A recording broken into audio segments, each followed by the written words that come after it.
once again. Well, the conditions, as you could well see on the videos and the photos, not very comforting. However, this all looks like an agony to me.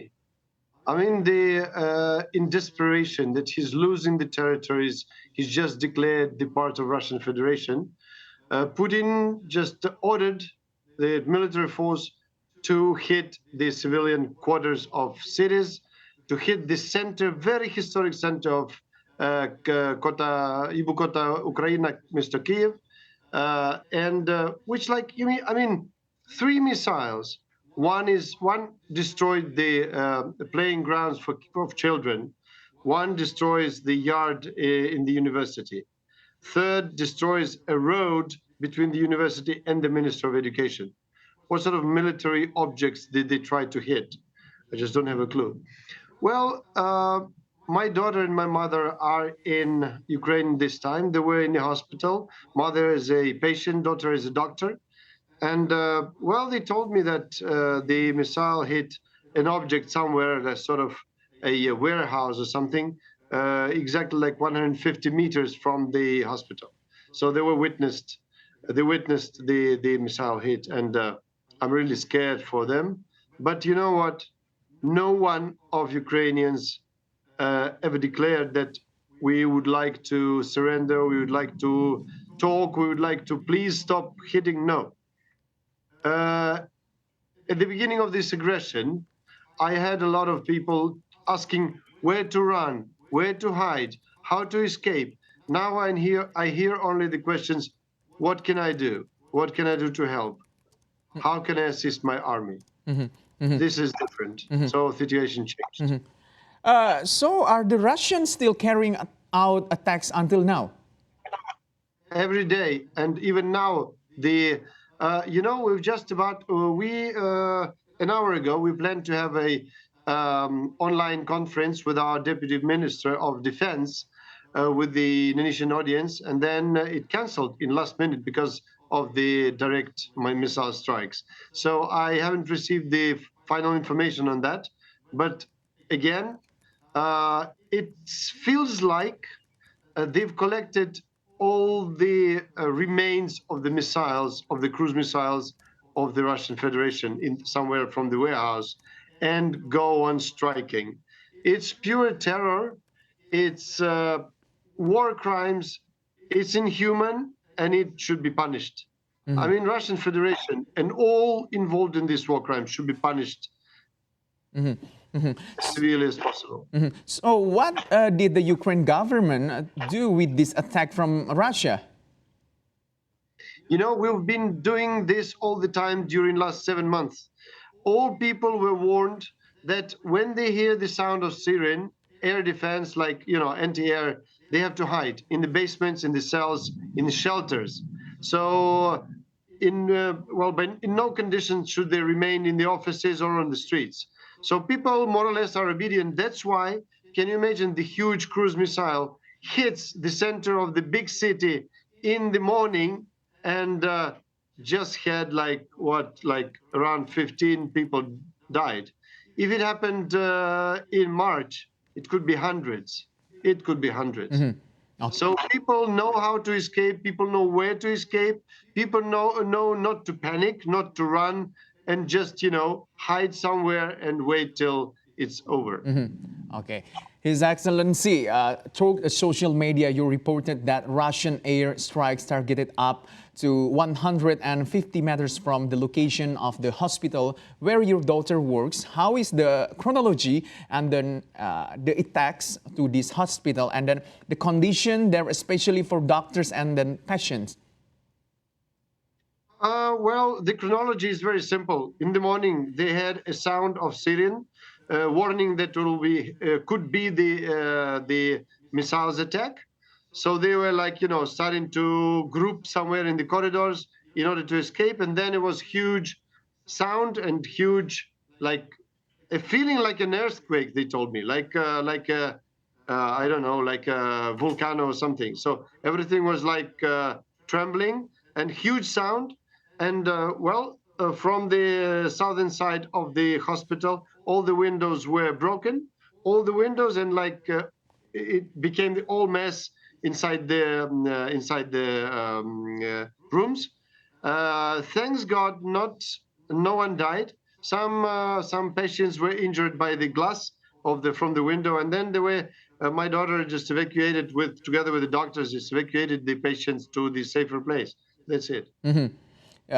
So the citizens are asked to remain on alert against other strikes from Russia. What is the current military power of Ukraine? And it is a landslide. How do you keep the citizen are? You mean how can we defend against these strikes? To be honest, the air defense systems we have at this time in Ukraine are outdated. It's predominantly the old Soviet systems, so we haven't received the new and precise air defense systems yet. So, well, to the point, yesterday's strike, 83 missiles and 17 kamikaze drones, only 43 missiles intercepted, and all the kamikaze drones destroyed over the territory of Ukraine. So 40 missiles found the targets. If you only have the more modernized, more up-to-date air defense systems, not a single missile would drop on Ukrainian territory. I mean, on the civilians. We see the United Nations has condemned Russia airstrikes are the discussion rooms built by the United Nations able to unravel the tension of war? Well, you know my position towards the United Nations. United Nations is absolutely paralyzed by the fact that the permanent member of the Security Council with a veto right is the aggressor.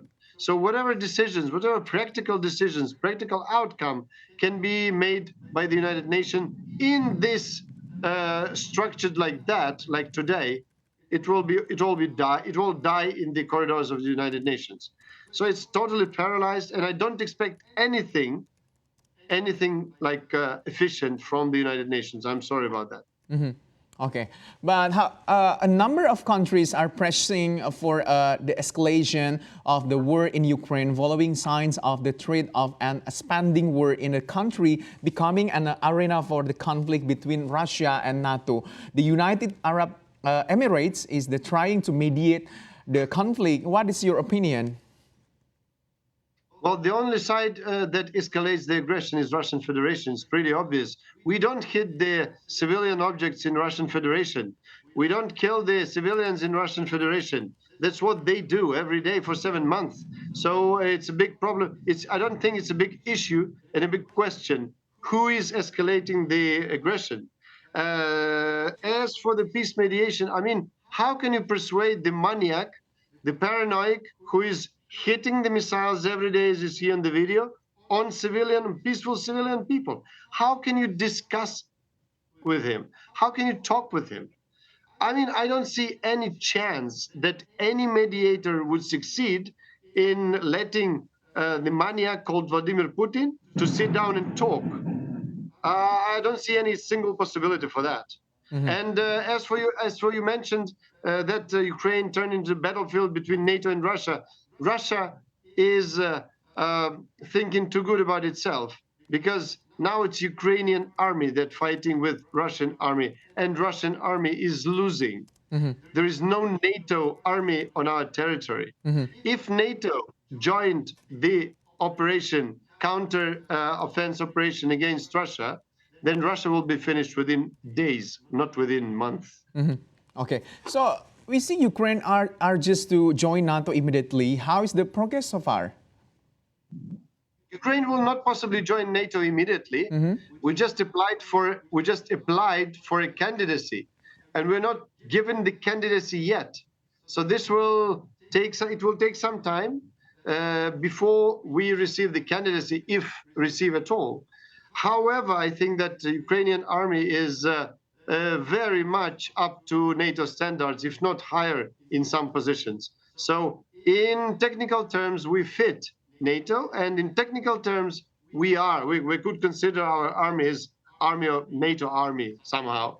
But from juridical point of view, it will need some approvals from the members for candidacy, and then for accession, it will take some time. We see the Russian President Vladimir Putin say the strikes were in retaliation for Ukraine's attack, including the Crimea Bridge attack. What's your view about this? Well, I would not use non-diplomatic words for that, but it's absolute rubbish what he says, because it's very disputable who actually damaged the bridge in Crimea. I didn't see any reports of the intelligence, not from the West, not from Ukraine, not from Russia, that prove that what happens in with Crimean Bridge is the result of Ukrainian actions and not made by Russians themselves, which they used to do many times in the history. As you remember, Second Chechen War started after Putin ordered to blow up the civilian houses in some places in Russia, and then blamed Chechen people of the terrorist acts. And that's why he started the Second Chechen War. Same story here. They damaged the bridge, and then they blamed Ukraine. And then, I mean, okay, it's a good price for a bridge. Like to destroy half of Ukraine with missiles. Good. Look at that. That's very center of Kiev. That's my university. I studied there for 5 years. After the attack from Russia, we hear the president of Ukraine made a phone call with the president of United States. So what kind of help does Ukraine expect from USA? We expect any sort of help from the USA. First of all, it's military equipment, weapons, and ammunition. First of all is this. Of course, we expect the financial support from all our partners, because look at this. This is just what you see from one video. And this has been happening for 7 months in the whole territory. It's hard to imagine to what extent the economy of Ukraine is destroyed. The industry is destroyed, and we have to survive somehow. So yes, of course, we expect, first of all, is weapons and ammunition. Second is financial support. So the U.S. has there been any assistance that American provided? Well, there are programs. I'm not very I don't have the full scale of what is going on between the U.S. and Ukraine, because we have the embassy and very experienced ambassador in the United States. So what is the number of what provided to Ukraine? I don't know. But what I see is our army is counterattacking Russian troops very efficiently. And the more, the better. The more efficient. So maybe this is the last question. How can Indonesian citizen and other foreign national be able to seek help in the midst of the precarious situation in the Ukraine? How Indonesians, sorry, I didn't get this. How? Maybe how Indonesian citizen and other foreign national be able to seek help in the midst of the precarious situation in the Ukraine? Well, it's hard to say. I mean, if you don't believe your eyes, if you don't believe what happens there, if you don't believe the reports that come from Ukraine, like from every day on the daily basis, you might think that something going wrong, and it's like Ukrainians maybe hit themselves or creative videos, creative films and movies, something like this. But what's going on? I repeat, this is an agony of Putin's regime, and I don't think much time left for him and his regime. I think that will be over very, very soon. So now they are hitting the remains of the missiles. Let them hit. Ukrainians stay strong, and no one is afraid of his hits. We are ready to die, but we're not ready to be slaves of Russian Federation. Okay. Thank you for your time, Mr. Vasyl Hamanin, Ambassador of Ukraine in Indonesia. We wish peace and war to end soon in Ukraine. Merdeka.